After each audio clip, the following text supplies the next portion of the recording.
5 minutes recap. We will cover 2 verses. As I was explaining, today we will be covering one of the most important verses of Bhagavad Gita. So the second verse I would pick as the top 18 verses. We have seen already one.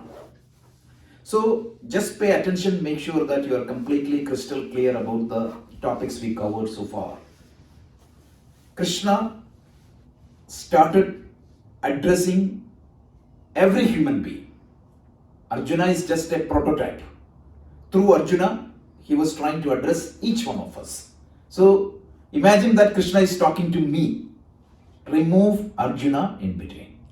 Because if it is an advice given to Arjuna and not to me, Gita is lost.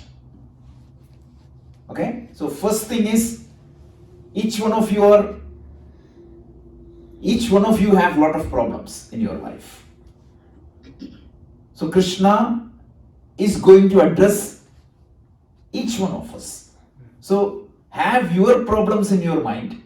Don't think about that Arjuna had this problem, Arjuna had that problem. That is Arjuna's problem and Arjuna is capable of dealing with that. What is my problem? And Krishna is going to talk to me. Otherwise Gita would be an intellectual gymnastics. That's it. An intellectual entertainment. That's it. It won't solve our problem. So Krishna started addressing the fundamental human problem. The fundamental human problem is that I am subjected to sorrow. Remember, that is the problem we talked about earlier. That I am subjected to sorrow. I may have financial problem today. Tomorrow I may have an emotional problem. Day after tomorrow, definitely I am going to have a health problem. How long you can stretch?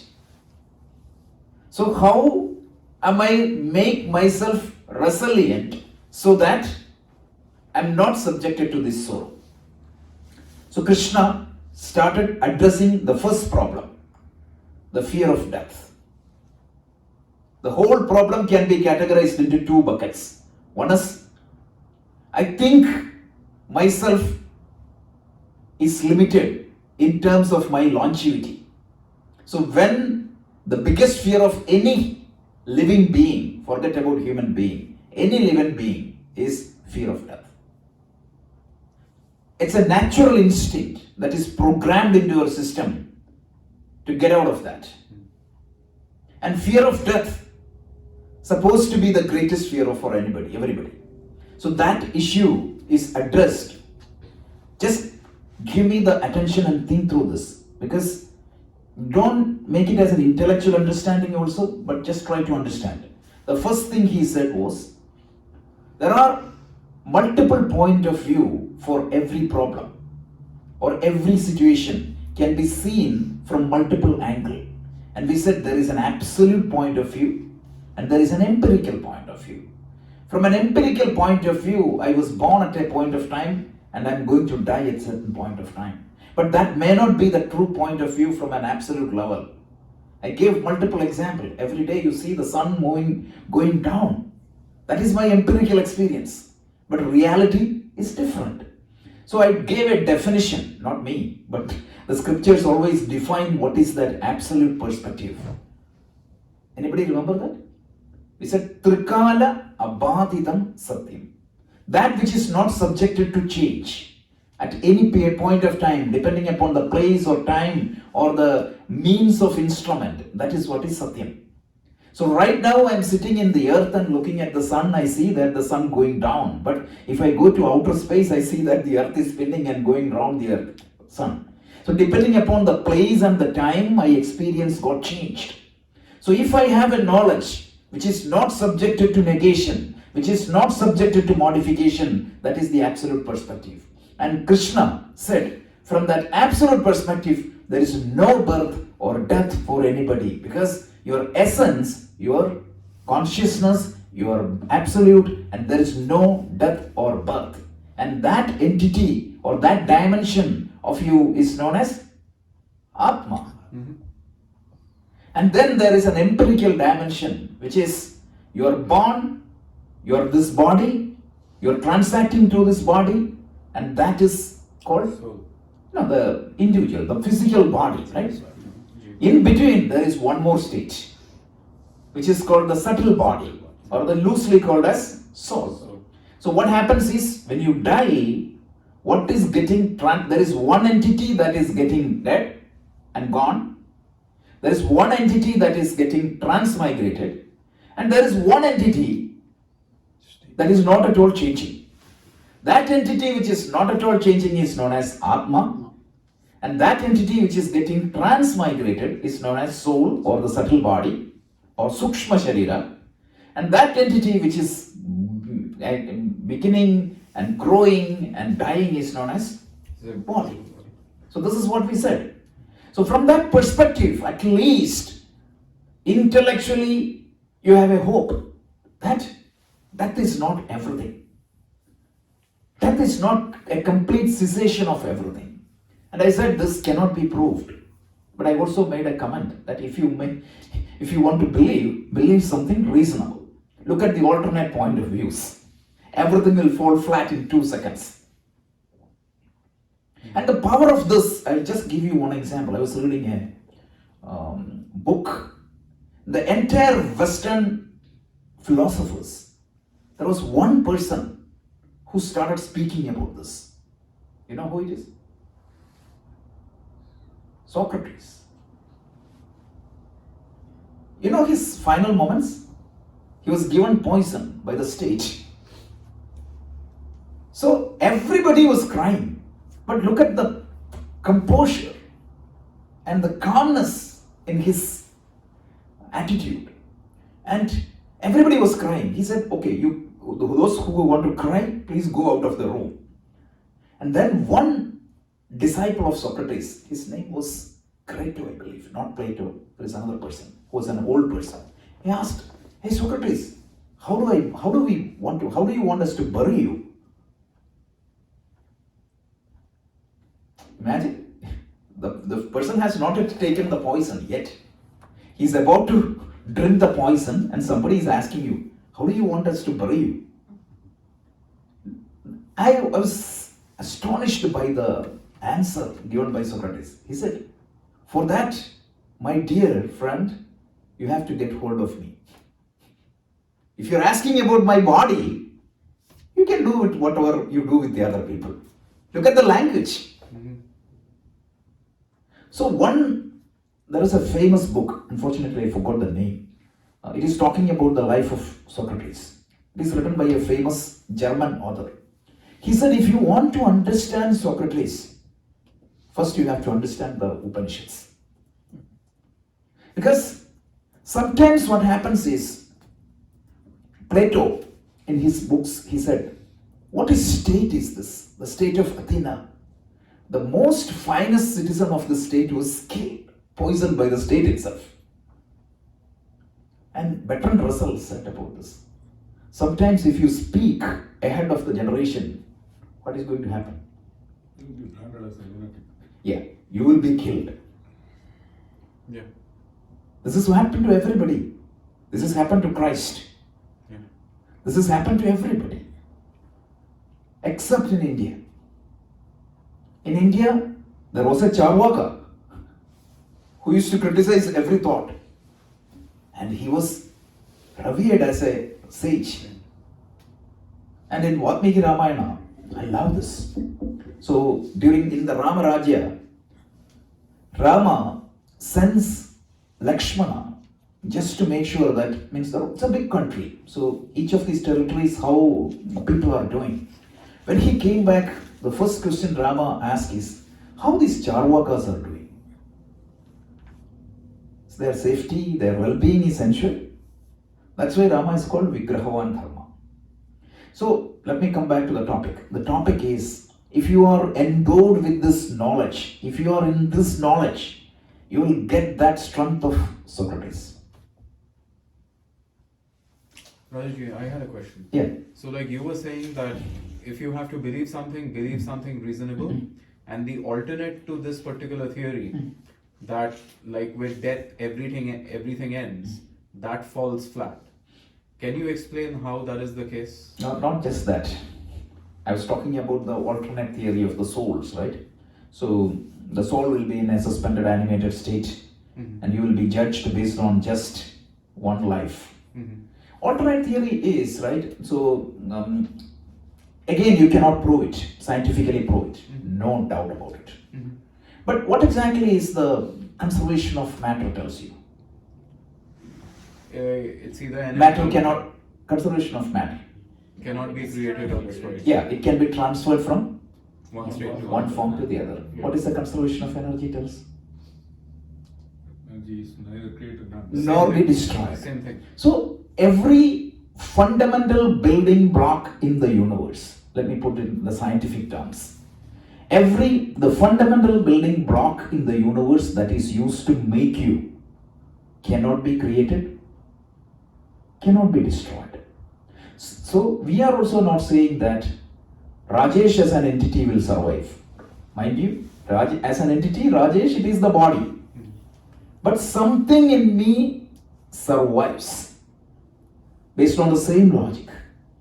Because the science talks about only matter and energy so far. So that even that itself is not coming to an end. It's consistent. Yeah. Have you heard of the famous statement of the scientist? Nothing happens when nothing is lost when a candle burns. Correct? Something is going, the existence in you is not coming to an end. So suppose somebody dies, what is going to happen? You burn him. What is going to happen? Eventually where it goes back? To the earth. And some liquid components will be vaporized. When you burn, that is what is happening. That is why if you, somebody, there was some agnostic person was telling, like, you weigh one person, you have 230 pounds. After when you burn, if you weigh the ash, it is much less. So they try to deduct something. No, when you burn, something gets vaporized. So you have to be scientific. If you are scientific, you have to be precisely scientific. You cannot be half scientific. So based on all the conservation law of conservation in physics, clearly tells that death is not an existence of everything. Something will come to an end or something will change from one form to the other. If you are thinking yourself as this particular entity, definitely there is coming to an end. I already gave 3 dimensions. One entity has a beginning, growth, and an end. Second entity has transmigration. Third entity, no change at all. So this is very clear. I think we spent enough time, 3-4 weeks, to make this point very clear. Because why? This is probably the most confusing thought in our scriptures, right? So several people have several different understanding on this. So if that is clear, we talked about another verse. So before that, we said Matra Sparshastu Kaunteya Shita Ushna Sukha Dukkhata Agama Apaino Anityaha Tam Titikshasva Bharataha. So we saw that. So that is the last verse we saw. But before that, what was that? Dehinosmin yatha dehe kaumaram yauvanam jara. The body has a continuous change. And finally, the body will come to an end. What is going to happen? Dehi and deha are the 2 different aspects we try to differentiate. Dehi means the possessor of the deha. When you say dehi, it can be interpreted as subtle body or atma. In this particular case, it is subtle body. The subtle body will acquire a new body. So there is the thira. Thira is what? I said the different meaning here. Thira means thiraha dhiman, the one who is with intelligence. Thi means intellect. So the one who makes use of the intellect properly. Not kapola kalpitam, right? Sometimes the skull starts thinking. Here the grey matter and white matter is working. The person who can think properly, he will not get too much extremely depressed about death. Yes, there is a change and you have to accept, manage that change. And sometimes you have to accept that change. But that doesn't mean it is the end of the world. And then in the last week, we saw the next verse. That doesn't mean that when you leave, you are problem free. Every day, right from mosquito bite to the nagging teen, to the problematic boss, to the coronavirus, everything is a problem. So you cannot say that you're free from problem. So we saw that when the sense organs contacts with the sense objects, in other words, every life experience will generate physical pain or pleasure. What is that? Shita and Ushna, heat or cold. Heat means good, cold means bad, or whatever it is. Different experiences it creates. Some of them could be pleasant, some of them could be unpleasant. And emotionally, Shita, Ushna, Sukha, Dukkha. And what is the nature of this? They will come and go. Agama, Apayinaha. They come and they will go. So what is the discipline Krishna asked us to develop? Something called Titiksha. We spent a lot of time about that. I gave the definition. What was the definition if you remember? Sahanam sarva dukkhanam apratikara purvakam chinta vilaparahitam. An endurance, not cursing everybody from God to ant. So I explained, I paused there and I went back to modern science, psychology, and I talked about two aspects about pain. One is threshold of pain, and I talked about tolerance of pain. And I show, based on the modern science discovery, that this tolerance of pain can be improved with practice. The tolerance of pain is determined by so many factors and it can be improved. So with that, let's continue. Otherwise we will be stuck in this verse always. Okay, so Titiksha, all it is there.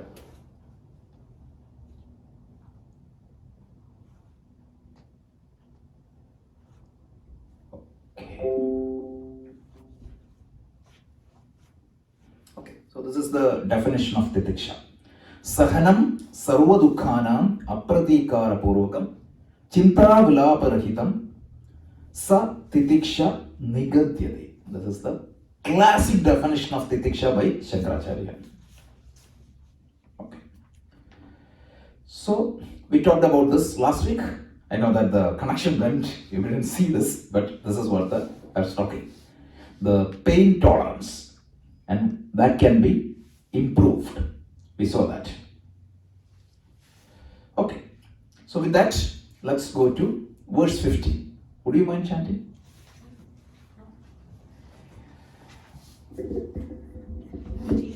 Yeah, 50.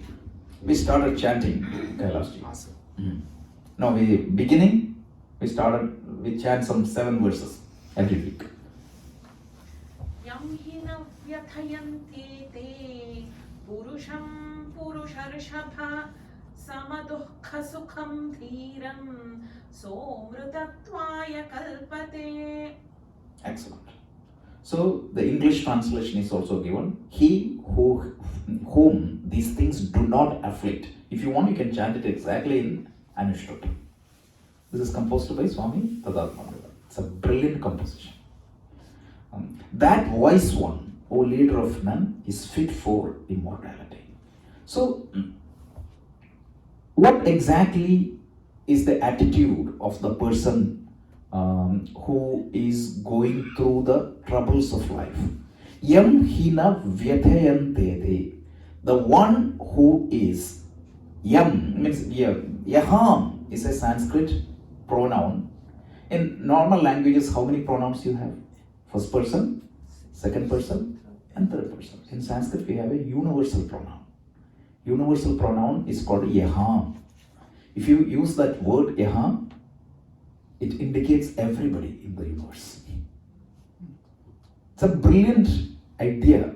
It's not talking about Indian, it is not talking about male, it is not talking about a spiritual seeker, every human being. Most of these rules of Gita is applicable to every human being. So that's where you can see these pronouns are repeatedly used. I'm just quoting to say that sometimes people say that this is used by only a particular class of people, which is wrong. That is why you will see this. Yam hina vyatayan dede. He, whoever he be, that's all. He could be a Chandala, he could be a saint, it doesn't matter.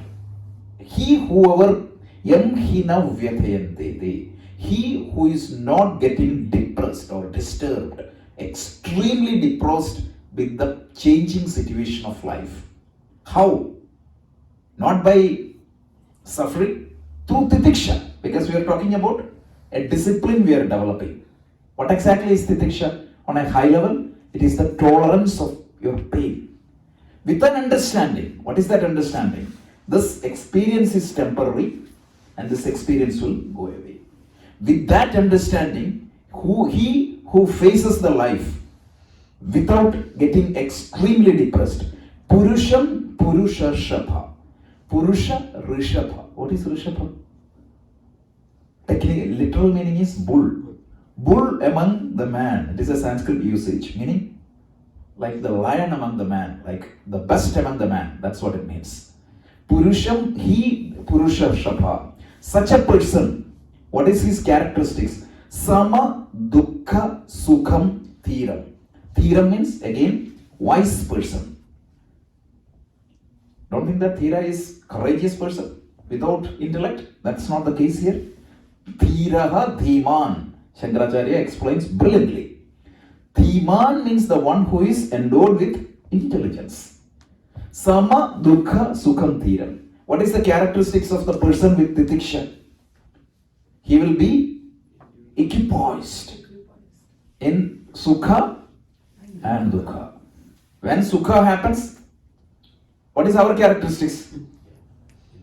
We are related, top of the world. When small things goes down, miserable. And what is our definition of being happy? Everything working according to our wish. Exactly. My financial status should be this much. Boss should be behaving exactly the way I want. The stock market should be moving exactly the way I require. Viruses around me should not touch me, at least, or my family. And the teens should be behaving As per my wish. as per my wish. And finally, spouse would be smiling exactly like I want. Too much smile is a problem. You're worried. What's going on? Yeah, what is going on? No smile is also a problem. And what is the probability of making all these things at the same time? Zero, almost. It's like making 25 cats lining up exactly in the same position. You try hard and put the first cat, the other cat is gone. So then how do we apply this to our life? That you know that it's something not everything is not going to be right always. Because you think that there will be a tomorrow. Most of us have a concept on retirement. By the time I retire, I'll be happy. Last week also somebody was telling me, I'm waiting for my retirement. Endless happiness chaser. It's like chasing a mirage. Correct. And I thought, right, it means I always use your example. That's a brilliant one. Do you mind repeating that example? His definition of if you don't mind. Not at all. When I was in, I think it was my first year engineering or so, my ultimate aim was to get a 4-figure salary, that is 1,000 rupees, and to get a job in a company like Wipro, and to own a moped. TVS moped was the thing then. That would have made me, ultimate bliss in life. But Yeah, we know that. Don't laugh at him. Each one of us are like that. I can tell you that if I could think when I was studying, if I could think where I am right now, I thought it would have been ultimate. Absolutely. I can relate to that totally. Yeah. Correct? Yeah. So, things will go, things will take its own course of action. That doesn't mean that you have to sit here. Don't try to reinvest, because I don't believe, I know that things are going to happen. No, you have to make every effort to invest your money properly. You have to make every effort to make your spouse happy. You have to make every effort to make sure that your workplace is conducive. In spite of that, if something goes wrong, have the endurance. That's the right attitude of life. I think to connect happiness with the outcome of something is what we are doing wrong. Right. But that's natural also. Correct. But you have to go, sometimes you have to go against the nature. So I was listening to a course, means I'm doing a course called Buddhism and Modern Psychology. It is conducted by Princeton University. It's a very, very good course. This professor was telling exactly the same thing. He takes it as the, it's a teaching from Buddhism which is very much same as that of this. They say that your definition of happiness is wrong. That's where the problem happens. Yeah, but Rajaji, if we were not result oriented, right? I didn't say. No, result-oriented. Let's go one step at a time. I didn't say that you should not look for result. I should not say that you should not be result oriented. It's But not we- lack of ambition. Lack of ambition is connected with happiness. Yeah, but Kailasji, unless we are okay, so what I was saying, that being result oriented, right? Aren't we result oriented because we associate happiness with the outcome? No. Because they're searching for happiness outside. Just wait for verse 47. I'm going to give you the exact verse also, which is going to address this topic. Yeah. It is the ultimate verse which is being quoted even in the modern corporate seminars. So we'll wait for that. But let's say that one thing for the time being, I just want to limit to the topic. The topic is comfort and happiness are two different things. Last week also I talked about this. He said you can be comfortably unhappy and uncomfortably happy. I'm not using the play of words, but it's a fact. Correct? So, if that was the case, these slums, if you go, people should not be even laughing. Yeah. Sometimes you may feel that people are more happier there. Yeah. If you go to some villages, you will feel people more happier. That doesn't mean that you should go there and live in that slums. You have to develop your mind in such a way that it can handle everything. Logically, it makes sense, right? That's what everybody should be trying for. So, samadukha sukham thiram, the person who can approach everything with equanimity. That doesn't mean that tomorrow you won't cry. Not at all. If some tragedy happens, you will cry, but Natural. which is natural. Rama cried. Rama was crying a lot. But that's contradictory also, no? It is Like- not. It is not. Just means we'll come to that topic. It means apparently it is contradictory, right? When you cannot, if you think that this is going to make you a rock, Krishna will tell later point of time, it is better to be an emotional person rather than being a rock. You have to be sensitive. But what is that sensitivity we are going to see in the second chapter, later verses, and the third chapter? We are going to see that a lot. Third chapter is a psychology manual by itself. The third chapter of the Gita. Because I find this also very confusing. Like, this is saying that don't associate your, if what I understood, I could be wrong, don't associate your state of mind with the results. No. Your happiness is If- Happiness, state of mind. So what happens is when you buy a BMW, till you buy the BMW 7 Series, you're wanting. You're constantly saying, if I get that, I'll be very happy.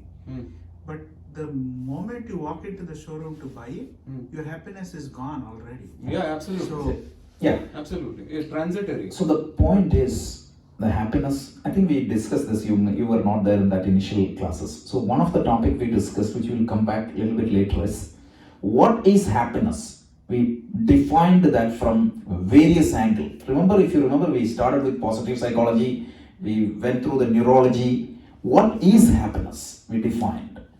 And how do you feel happy in a situation? We have seen. For example, if you are craving for a BMW, Yes. what is going to happen? When you go there, that would put a state transition of your mind into, let's say that your mind is in a state alpha for you to be happy.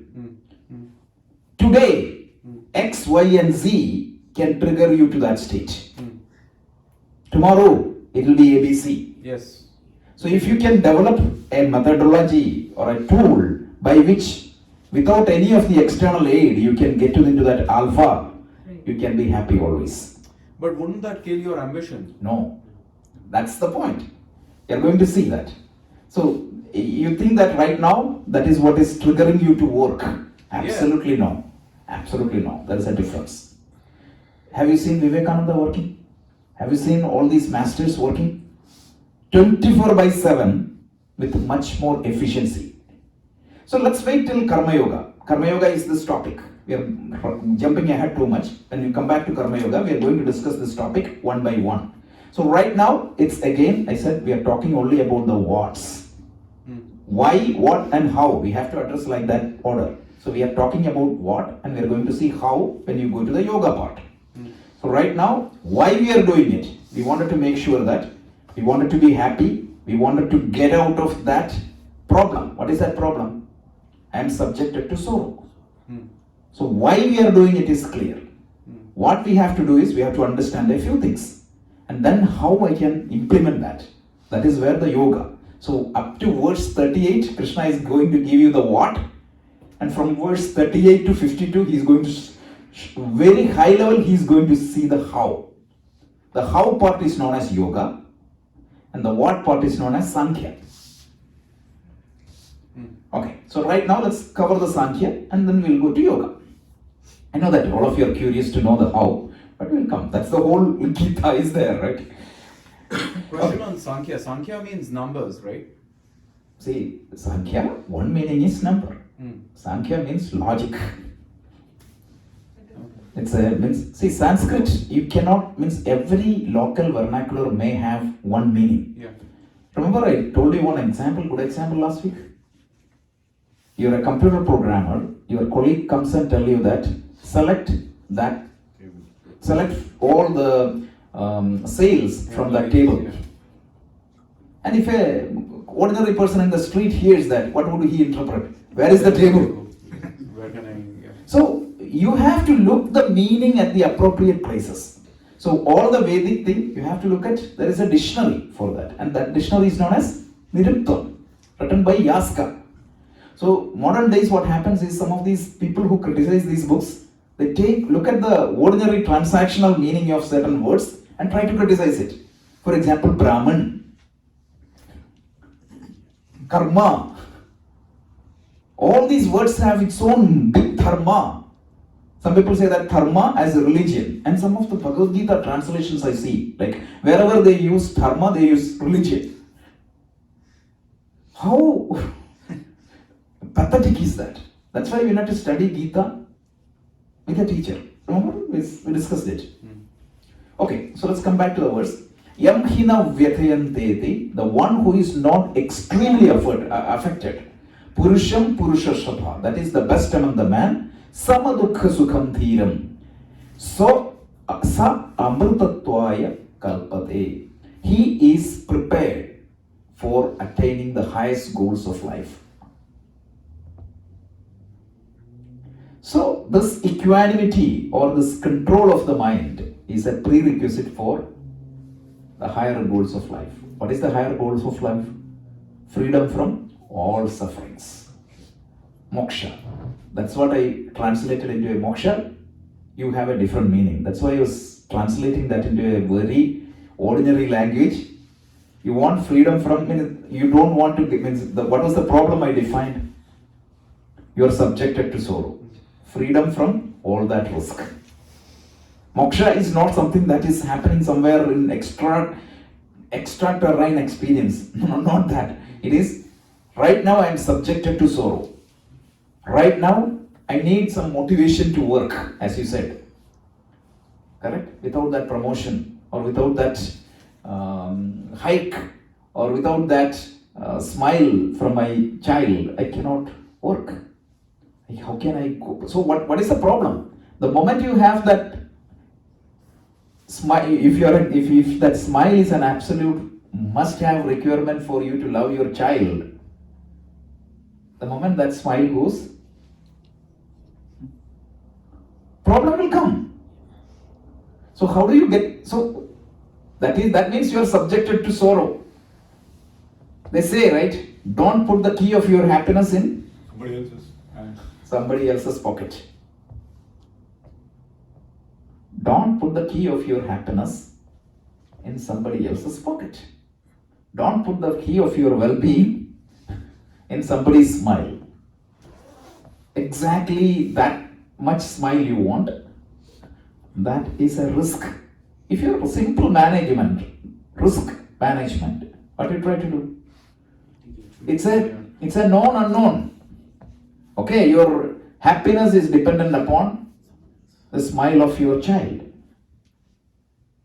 So that means it's a risk. It's a known unknown. What is that unknown? If she don't smile at you, what is going to happen? I'll be unhappy.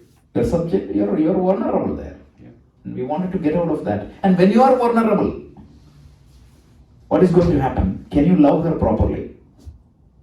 All your love, all your actions will be centered around making her smile. So you cannot do what needs to be done even for her benefit. So this is the problem. And think logically. This is what take our emotions apart and think logically here. And that does, mind you, tomorrow onwards you won't stop loving anybody. You will love more. That much is guaranteed. You will love and you will feel loved more. Right now what happens? They are also tensed because they cannot express themselves freely. So there's a lot of ifs and buts are there in love, and that is not real love. So the so-called great love that is attributed in movies, they are not love. Truly speaking, they are all some emotions. That's it. Conditional love. Yeah, it's all that's because it's all subjected to sorrow. Because you're expecting from the other person all the time, right? Everybody has some expectation, but that expectation is not a common. It will not put you depressed. The moment that I understand, that is the attachment. Attachment. The word attachment used in Gita is not that. Okay, tomorrow onwards I don't expect anything from my child. You don't expect any good grade. You don't expect her to behave you properly. That's not what we are meaning. Right? You are saying that if she don't get that A plus, if that going to put me into a terrible mental state, that is an attachment. If you don't get that hike, that doesn't mean that you won't try for the hike. You will try everything. In the 3rd chapter, Krishna will tell, just to fast forward and give you a little bit of consolation, Krishna will tell, this master, he will work more than the person who is a samsari. He will try for that promotion much harder than you try. But the difference is, if that promotion is not given, He's unperturbed. yeah, he will move on. He will recalculate what is the next possibilities and he will try for that. Whereas you and I, what is going to happen? Disheartened and break down. Disheartened and we are down. That's what it is. And in modern world, this is known as emotional intelligence. Emotional intelligence. It is the ability to detach yourself from your emotions and manage your emotion. That is one definition of so-called emotional intelligence. It is an ability to self-aware, meaning what type of emotions are in me, and it is an ability to control your emotions. So what are the 4 pillars of the modern emotional intelligence defined by Daniel Goleman? Self-awareness, self-control. What is the third one? Social intelligence, meaning how do I relate with a person? You might be an aggressive person, I might be a very much analytical person. An analytical person, when he tries to relate with an aggressive person, it will not work. Let's say that your manager is an analytical manager, or you are an analytical person. You will go to his office with all the details. Why this calculation, this model is like this, these are the facts, and he is an aggressive person.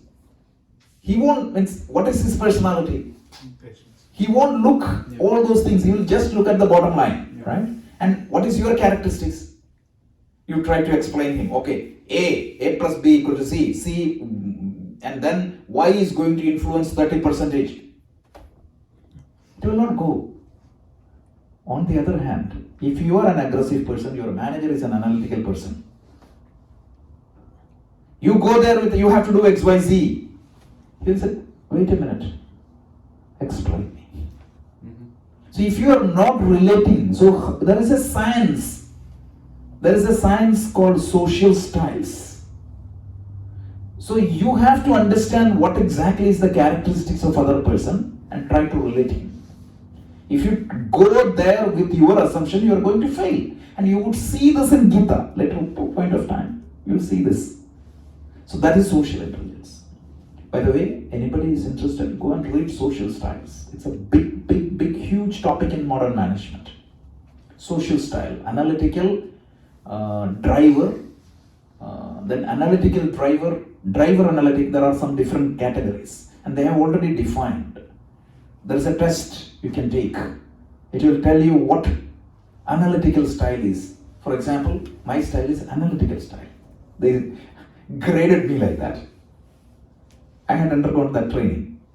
And other person, then they say like, how can I relate to an aggressive person? A driver person. I can easily. But I need to know that. I'm talking to a person who is not interested in details. Just give him the points and move on. And when I try to an analytical person, I can relate him with well. And the last pillar of emotional intelligence is called empathy. You need to understand. If you want, go and watch these brain games in Netflix. You will see, they will show a situation and they will ask you what exactly is the feeling you have for that other person.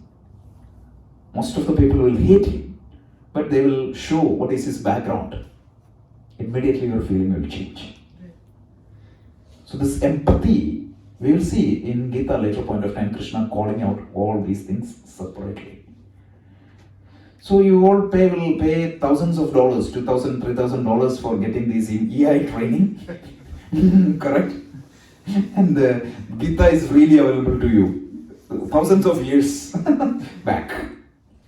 Okay, that's fine. That's the property we all inherited. At least we need to know that this is something that we all inherited. So yam hinam vethayantete purusham purushashrabha samadukha sukham dhiram sa amrutatvaya kalpate. He is ready for the highest goals of life. Extending this, what is the highest goal of life? Moksha. But even you want to get a promotion, look at a CEO, how he became the CEO. Nobody is promoted as a CEO on day one. Lot of hard work, lot of effort, lot of discipline. A CEO, when a small news comes in, he falls flat. He cannot be a CEO. He cannot be a CEO. He has to face that challenges of life. Get about it, get over it. And I like one of the comments of Shakespeare. Shakespeare is amazing, right? Like Kalidasa, he has written a wonderful sets of verses. One of the things he tells is a courageous man, he experienced death once. Only once. What about you and I? Every day he are dying. Vivekananda also said in a different language, man dies. but once. You should be like that. Okay, so this is what it is. So this verse, the details I already provided, the right attitude and how to pass the trials of life. One good point I wanted to make here is a prayer. There is a prayer called the Serenity Prayer. Have you heard of this? Sure. This is a prayer we all should do. This is the attitude of the Thera. There are three situations in life. One is, oh God, grant me the serenity to accept things I cannot change. Tvam Vidikshasva Bharata. Right? Then what is that? Give me the courage to change what I can change. Tasmat Yuddhasya Bharata. Next verse is coming to that. Krishna is telling. Then, what is the biggest quality you need? Wisdom. The wisdom, which tells you what can be changed and what cannot change. A typical human being will make every attempt To change things he cannot change. to exactly. And don't do anything Where he can. where he can control. People will comment how the world leaders could be, right? How different Trump was, how different Modi was, how different the governor was, how different my boss was, or how different all the different people are, and how different my spouse is, or how different is my child is. What about you?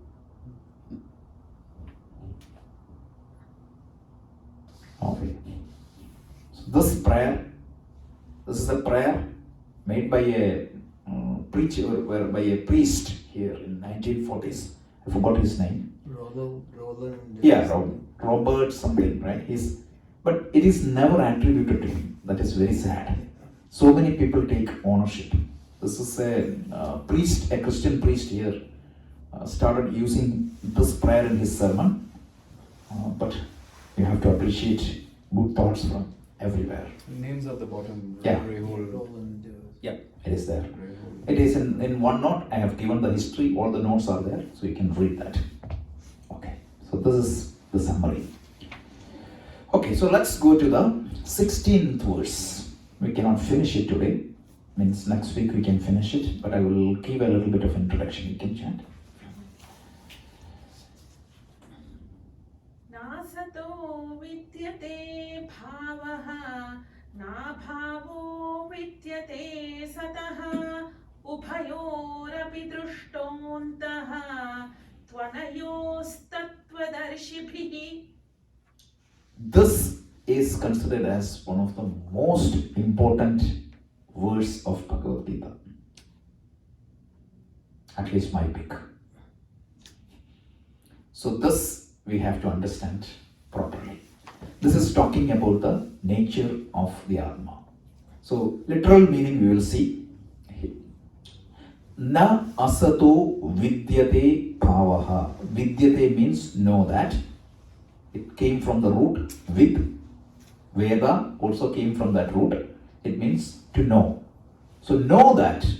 Na asat. Asat means there are two terms defined here. One is sat and one is asat. Loose translation is unreal and real. Loose translation. Everything is loose. So unreal, there is no existence. Krishna is telling. For real, there is no non-existence. And he tells the people, the seers, the people who has seen the truth, they understood this very well. That is the literal meaning. Very simple, very cryptic looking words. We'll have to understand, unpack and understand every verse of it. Krishna telling, unreal has no real existence. Real has no non-existence. And the people who understood both what is real and what is unreal, they understood this. That's all. So let's try to see this. We may have to go back to I would say to the whiteboard and try to see this. I would say, let's take a simple example. So, already I explained, everything can have two different viewpoints. One viewpoint is called absolute viewpoint, and the second viewpoint is called relative or the empirical viewpoint. So let's take a simple example. Simple example meaning this is the most stock example. Stock example means it is used right from Shankaracharya's time onwards. So I'm going to give you a stock example. Example is pot and clay. So pot and clay, let's take. Let's try to understand the two different point of views. How a pot is made. Okay. You take a lump of clay and you make a pot, and once you make that pot at a certain point of time, before the creation of the pot, was there clay? Yes. Correct? Clay was there. At this point of time, what happened? Transformation. The pot is there. So I'm going to put this axis as T, time. As time passes, one day the pot had a hole and eventually the pot got broken. So I could say that this is the birth of the pot and this is the death of the pot. After the death of the pot, what is going to happen? Becomes clay. Clay. Again, the clay is still there, right? It doesn't change. Clay doesn't change. Second stock example. You have a gold ring in your hand. Extending the same example, time. Let's say that in 2010, this ornament was created, the ring. Before that, Gold was there. gold was there, and say you're selling this in 2025. It's not your wedding ring or anything like that, right? Let's say understand that it is not. I have to be very careful on all the words. No, you're not like that. Sometimes you give an example, some people, it will kill their sleep. Or some people make them happy. So after that, what is going to happen? The So gold will continue to exist. Yeah. Especially these ladies in olden time, they cannot stay with one ornament for some time, right? So you have a chain, that chain becomes a ring or an earring, whatever it is, a bangle, all that will happen.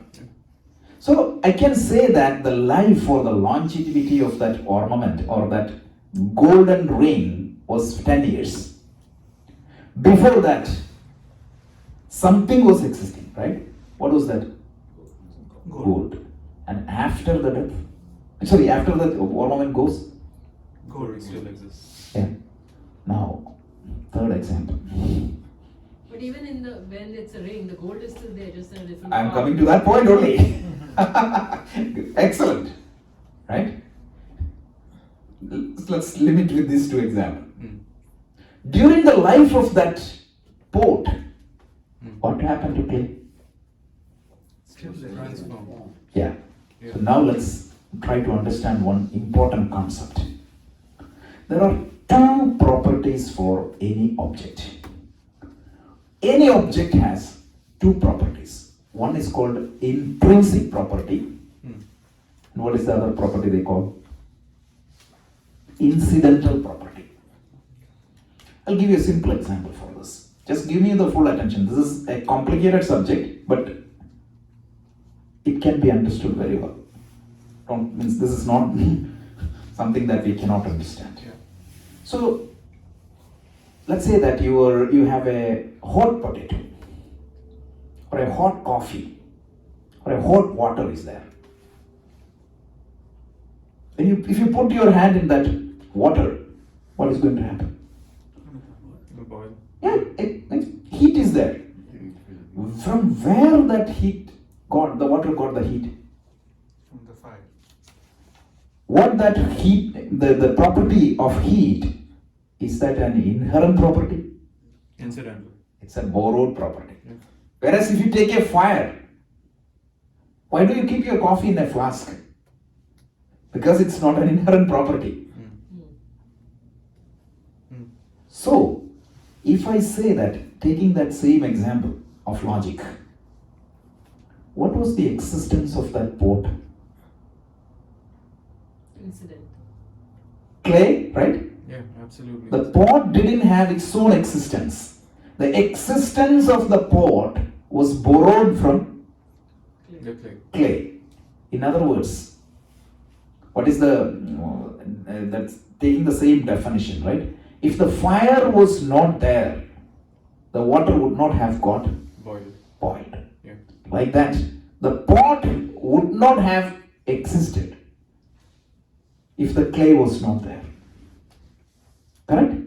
If the gold was not there, No ornament. no No golden ornament. No golden. Yeah. If the water was not there,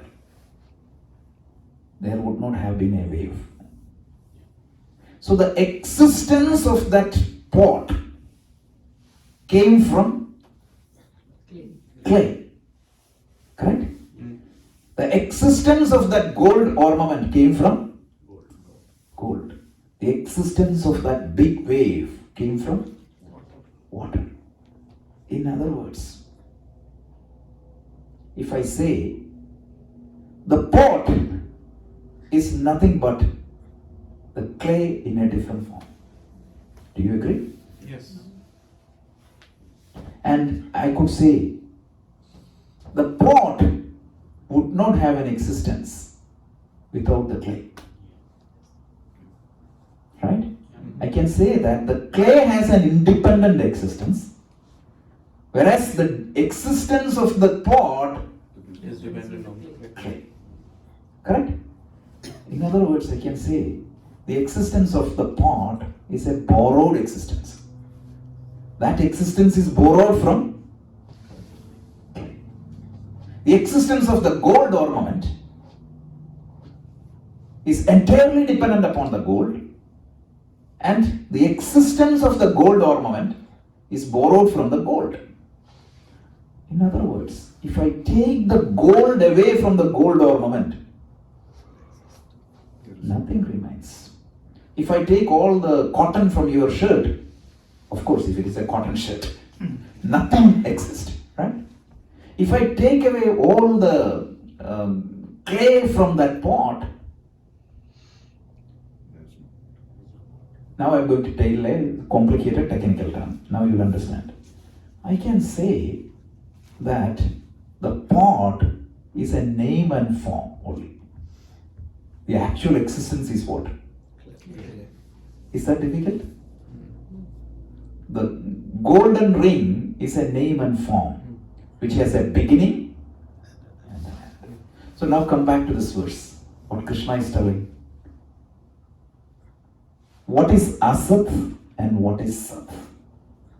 The Upanishads defines what is asat and what is sat. The definition is very simple. That which exists all period of time is sat. Sat. The definition is that. So 1 hour it went away. That's fine. That which exists all period of time is sat. That which existed in the past, that which existed in the present, and that which existed in the future is sat. So in this particular example, assume that it's a relative sat. The clay also has a beginning, but if you limit yourself to some 20 years period, the clay was there yesterday. The clay will be there tomorrow. But the pot was there in between.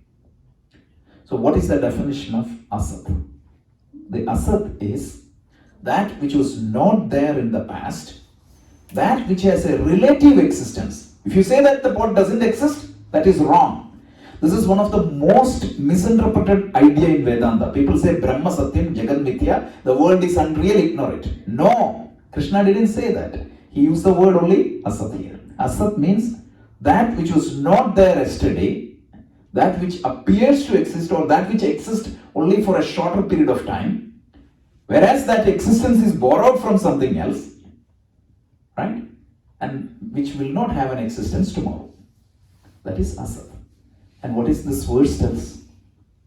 Nasate nasato vidyate bhavaha. Bhava means existence. Asat truly do not have any existence. In other words, the existence of Asat is always borrowed from.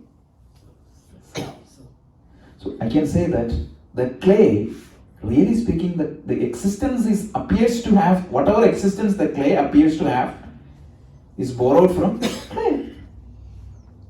Whatever existence the ornament has, appears to have, is borrowed from gold. Whatever existence the wave appears to have, is borrowed from water. So, nasato vidyate bhavaha. Know that the asat truly don't have an existence. Whatever existence the asat has It's temporary. is borrowed from sat. And for sat, there is not a time it doesn't exist. Because if it stopped to exist, it cannot be called as sat. Uphayor api drishtondaha. Anta means the complete. Uphaya meaning both. Uphaya jivi is frog. Why? It lives in both water and earth, right? So Uphaya means both. The one who knows both here means Sat and Asat. So the one who knows both, Upayor api drashtondaha, the one who has seen both, Upayor api drashtondaha stanayor tattvadarshibihi, the one who knows the truth has seen both. In this particular case, our physical body is Sat or Asat? Asat. Asat. Whereas the Atma, Sat, because it do not have any change. Atma, not the subtle body, because the subtle body also has a beginning and end. So understand that the Atma in you is Sat. It do not have any change. And the Anatma, which is your body, the real existence of your Anatma is borrowed from Atma. If the Atma is not there, there is no existence for Anatma. So now we have to understand a little bit, one more concept. What is Atma? There are three things we talk about Atma. Have you heard of that term? Sat Chitananda. Yes. Atma is known as Sat Chit Ananda. Don't think that these are attributes of Atma. Atma do not have any attributes. So Sat means what? Existence. Existence. Chit means Knowledge. consciousness. Ananda means limitless happiness. Yes. Now, bliss is little bit different. You can be blissful with alcohol also. That's not we are talking. So let's unpack and discuss these two. Happiness is the natural property of Atma. If you are connected with Atma, you don't need anything else to be happy. So to answer your question earlier, I said like a mental state alpha is going to give you happiness. Mm-hmm. Correct? Mm-hmm. And I said like a BMW or a movie or the smile of your child is only a trigger that transition your mind to that state alpha. If that is the case, means if you know the alpha directly, you'll be happy always. At least take it as a hypothesis for the time being. Existence means what? We have 4 minutes more. We'll just talk about that, but we'll pick up the thread next week and we'll continue that. Probably it is better to pick up next week because it will not end. Let me recap. We saw 2 verses. The first verse said, if you want to get the highest experience of life, which is freedom from all suffering. First quality you have to develop is titiksha. And what is the beauty of that titiksha? You will be able to face any situations. The situations will come and go, but you will not be toast within that situation. Right? You will be firm to handle that. Without that, you cannot get that. And mind you, this is a prerequisite for any material goal also. If you want to go higher in your life, any person, you have to be strong. I told you, Bhartr Hari would say, what? When the fire is small, any passing wind will put out the fire. But if the fire is big, the wind will come and say, come on, let's go to the next house. Together. The same wind. The world principle is what? Bully the weak. Parlay the strong. So you have to be strong. And without this, you cannot be strong. Okay. So that we saw, such a person is fit for the highest goals of life. The next topic we saw was, Krishna wanted to give what exactly is Atma. That is the topic. Because we have been talking about these two, Atma and Anatma. What is Atma? He said, the true existence in yourself is Atma. And what is the characteristics of that Atma? That is the existence, the true existence. That Atma do not have any non-existence at any period of time. So if you identify yourself with Anatma, understand that your existence is a borrowed existence. That's what we saw, and we'll little bit more, we'll see this verse. And from now to verse 25, there's a difference between this Atma and Anatma. And then the yoga part is what? How to get connected with that Atma. That's it. It's very systematic way. And this verses, right? This and the next verse. You would see whether you are sitting in a modern physics class. Like I would quote string theory. I would quote Einstein a few times next week. And we will talk about this. Especially you're taking some. One question I have, there's nothing connected with this, but when we chant Asatoma Sadgamaya, right? It is, Correct, that's what. so why are we chanting that? Why are we saying let my Asat become Sat? No, we're not saying that Towards to become, right? So right now my identification is with Asat. Right. So Asatoma Sadgamaya, Tamasoma Jyotirgamaya, Mrityorma Amritam Gamaya. So I'm praying to Lord, what? Lead me from Asat to Sat. Right now I'm identifying myself with Asat. If I'm attached to the ornament, ring, tomorrow that ring will cease to exist. Right? So lead me from my identification from being an Asat to Sat. Expand my awareness. Then what is going to happen? I will be leading myself from tamas to light. Because when I am in tamas, when my understanding is clouded, I always connected with the anatma. And finally, when I connected with the anatma, I am mortal. When I connect with the atma, mrityorma amritam gamaya. It's a wonderful prayer. Okay, so that's good. So we will continue next week. This is very, look at the level of profundity, right? At that time, nobody had talked about conservation of matter. Nobody talked about conservation of theory, energy. String theory was never even thought about that. At that time, you have this type of wonderful concept. Not concept, this is truth. True and theory. Yep.